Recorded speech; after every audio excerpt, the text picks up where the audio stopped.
hijos de la serpiente. ¿Por qué agregan la serpiente, la víbora? ¿Por qué ponen? ¿Qué es lo que simboliza la serpiente? A Satanás, al demonio. Al demonio, ¿no es cierto? A la traición, ¿no es cierto? Eso es lo que simboliza. Les llama a ellos generación de víboras. ¿Quién les enseñó a huir? ¿Por qué les dice a los fariseos que tienen que huir? Juan el Bautista, como ponemos en el sitio, bautizaba. Y dentro de los que venían también los fariseos. Y los fariseos, decía Juan, generación de víboras. ¿Quién les enseñó a ustedes que pueden escapar de la ira de Dios? Hacer frutos de arrepentimiento. ¿Por qué les decía eso? Porque pensaban, los judíos tenían una alta autoestima, su autoestima lo tenían elevadazo. Un ejemplo que no es tan bueno, un predicador muy famoso que tú conozcas, muy famoso, ¿tendrá la autoestima alto o bajo? Alto. Y a ese predicador, si tú le dices, tú vas a caer, tú no vas a venir al reino de los cielos, tú vas a comparecer ante el tribunal de Dios, ¿él se afectará? No. ¿Por qué? Porque él cree. Porque cree que es mejor que los que no predican. Cree que es mejor. Algunas personas se llenan de tanto ego, de tanta soberbia, que creen que son mejor que los demás. Eso es lo que pasaba con los fariseos.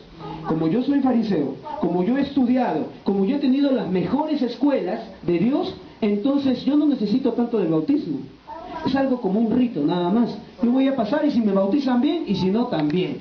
Y Juan se daba cuenta de eso, por eso les decía, ¿acaso ustedes van a escapar de la ira de Dios, del juicio? Tienen que hacer primero frutos ¿de qué? De arrepentimiento. Ahora la pregunta es, si Juan muestra que fariseos, personas que estudian, han invertido un tiempo dentro de sus estudios o no? Sí. Han invertido tiempo, han invertido dinero también o no? Han invertido mucho. Y a ellos les dice que tiene que ser fruto. ¿Cuál fruto quiere que haga Juan? ¿A qué fruto se refería?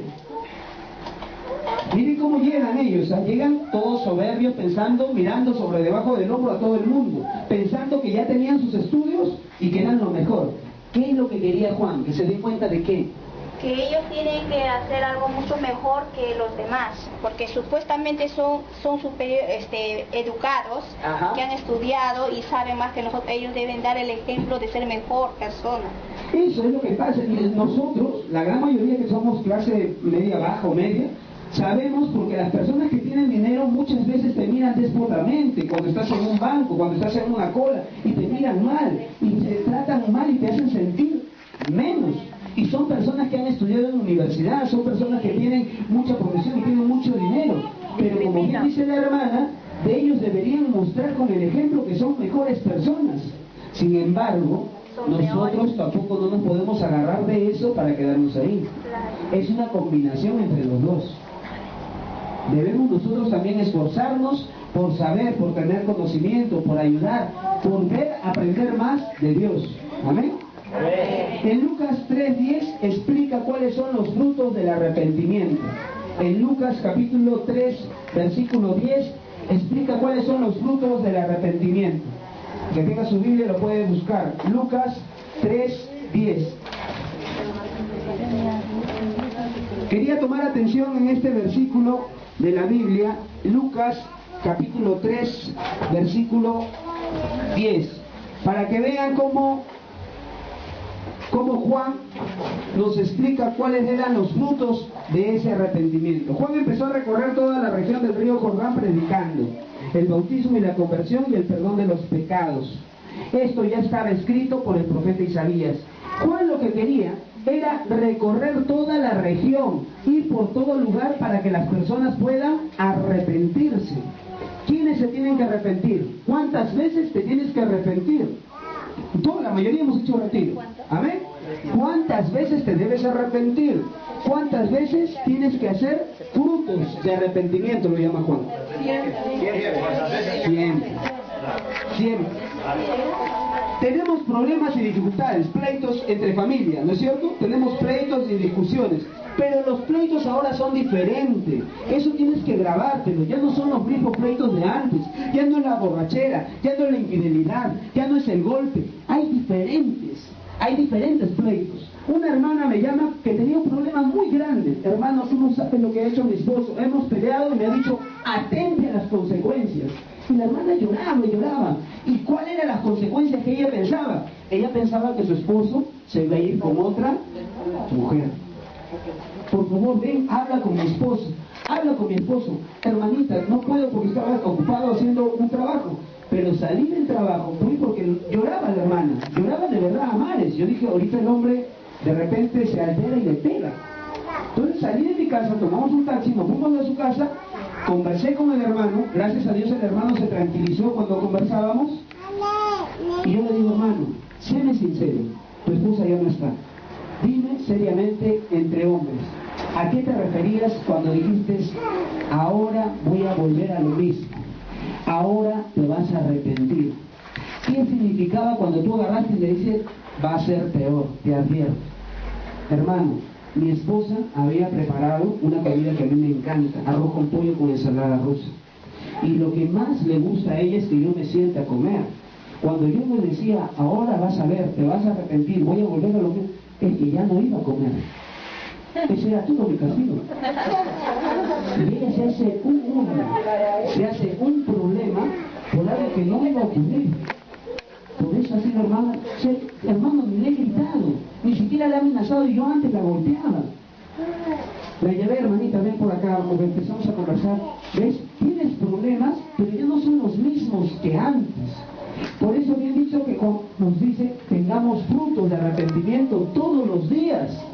Todos los días, porque son cosas muy pequeñas que se hacen grandes por gusto. ¿Ah?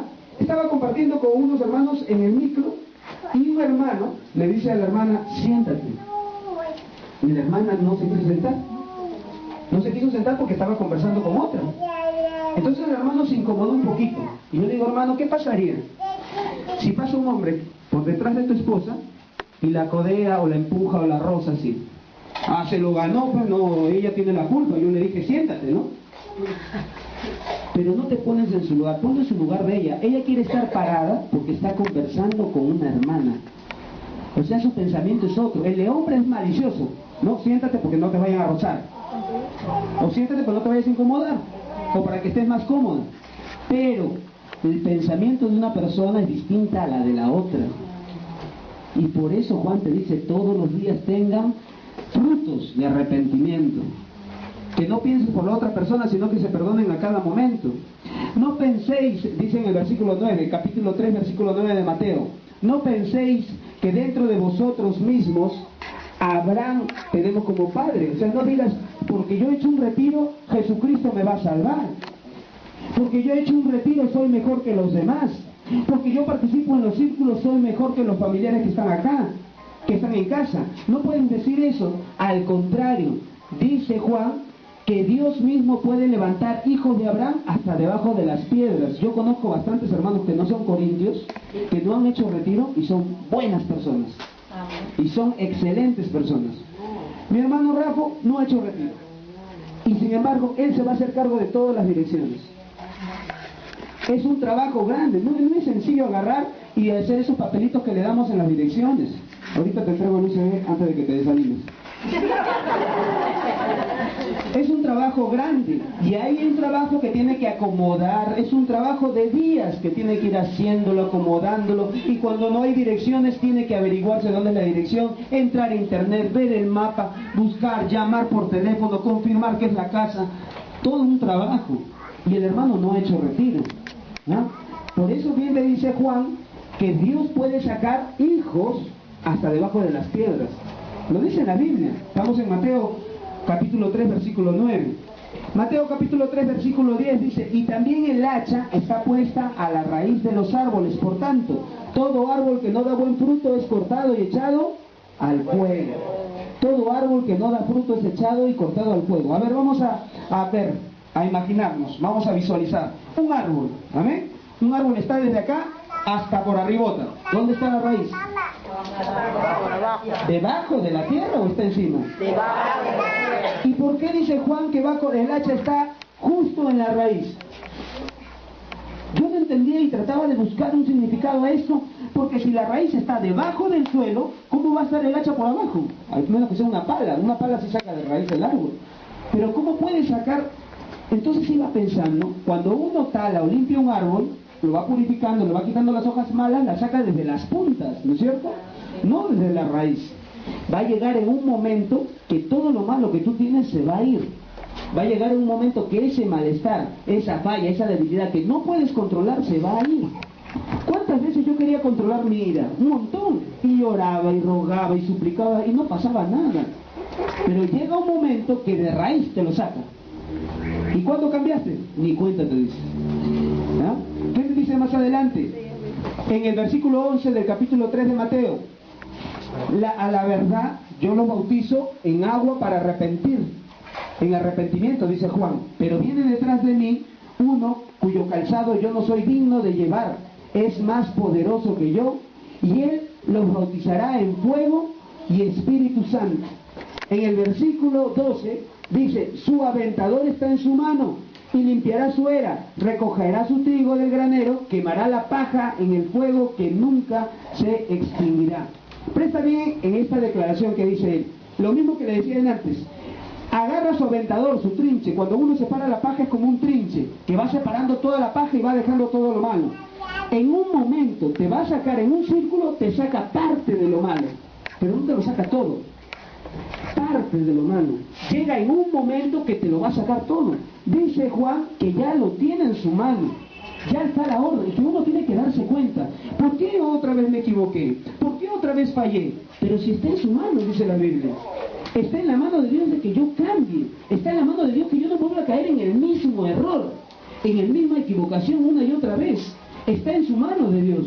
Entonces uno tiene que continuar, seguir, darse cuenta que en un momento va a llegar y te va a limpiar. Juan dice que bautiza con agua, amén, pero da su lugar que hay uno más poderoso que él. ¿Quién era? Jesucristo, nuestro Señor Jesucristo. Cuando uno se pone a predicar, uno representa a alguien. Yo no me represento a mí. ¿A quién represento yo? A Dios. Un mensaje que Dios me da para transmitirlo. Es lo mismo que ustedes hacen con otras personas. El día de ayer, a muchos de ustedes les ha pasado, un hermano me decía, le converso a mis amigos del trabajo, les hablo de Dios, les digo de la comunidad, y a veces se aburren. Se aburren. A veces se aburren, se fastidian. Hermano, yo le dije, nunca dejes de hacerlo.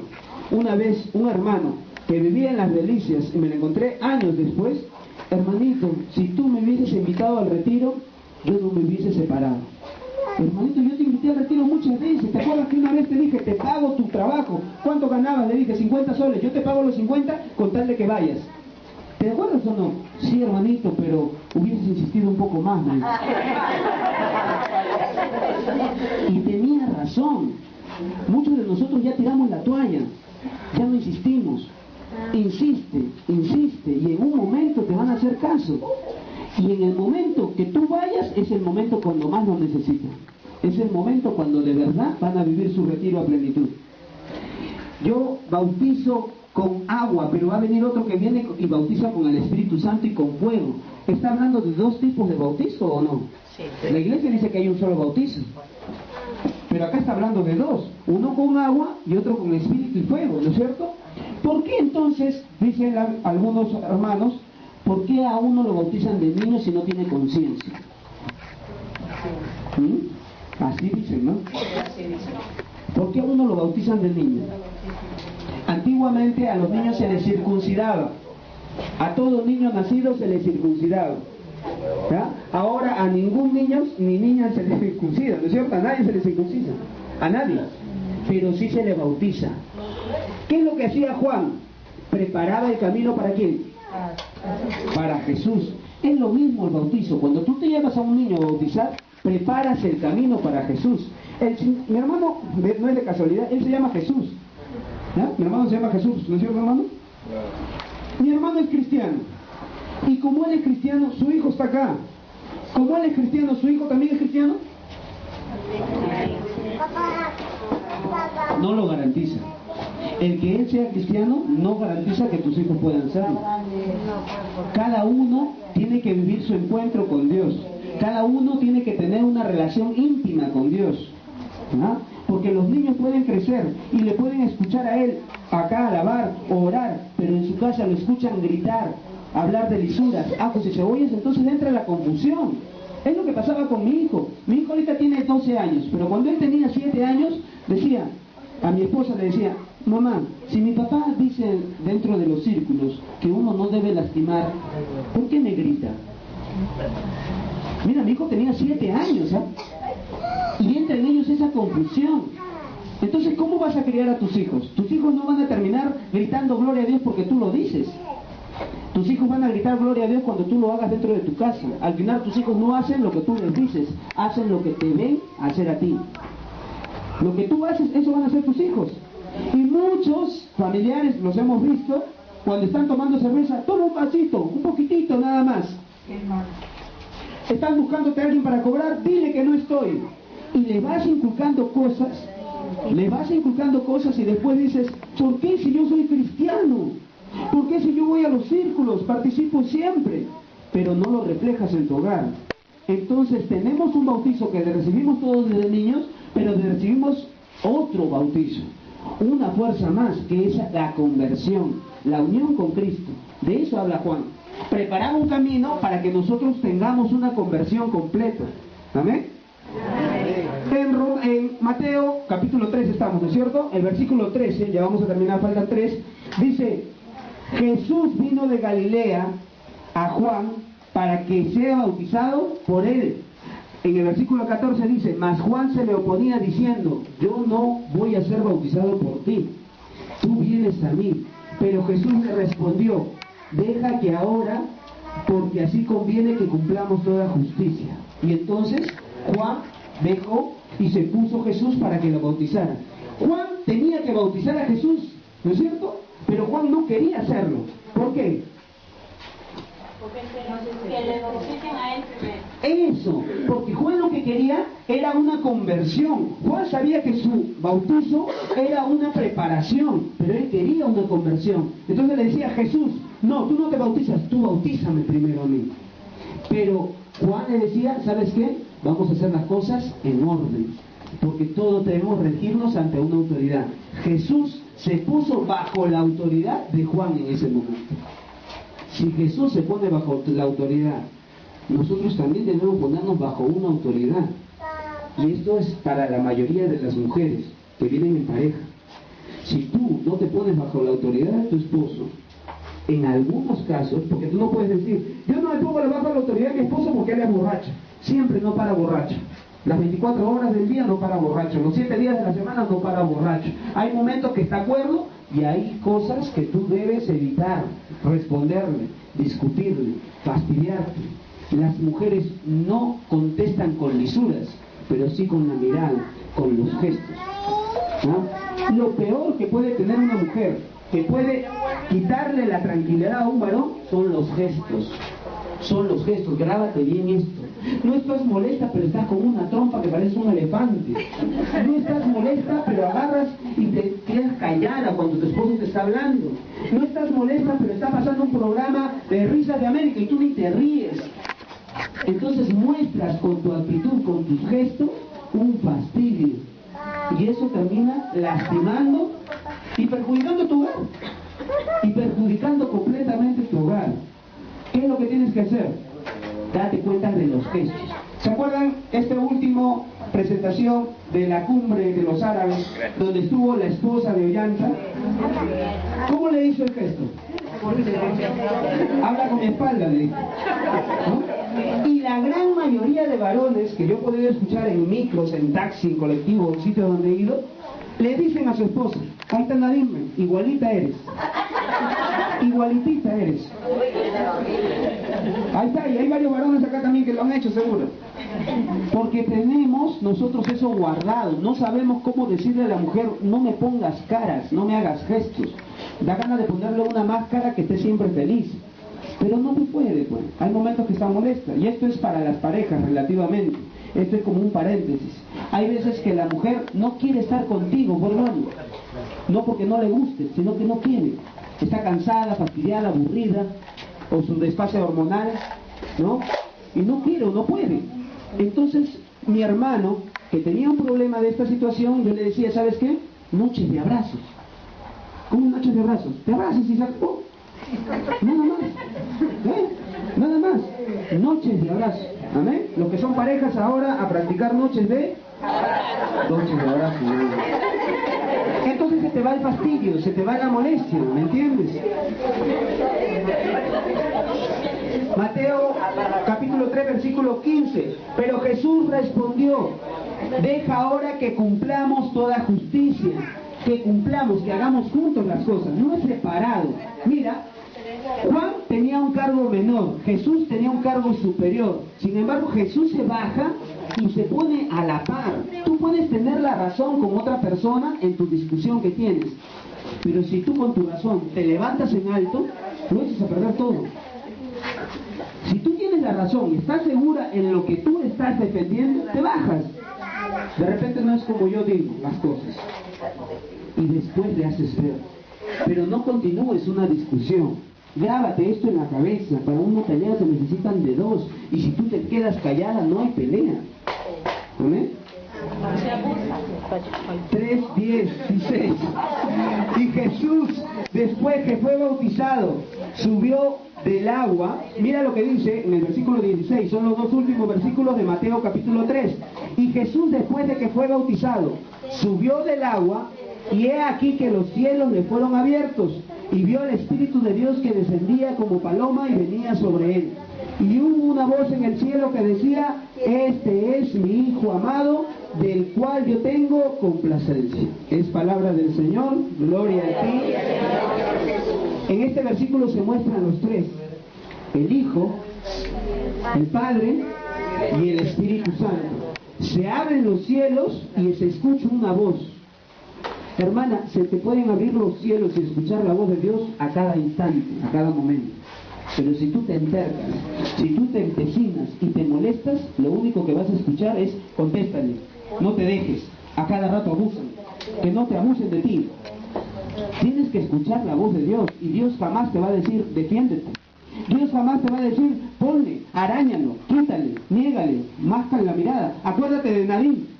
No te va a decir eso, ¿no es cierto? Dios lo que te va a decir es: da tu brazo a torcer, ya no pelees, ya no discutes. Amén. En el nombre del Padre, del Hijo, del Espíritu Santo. Amén.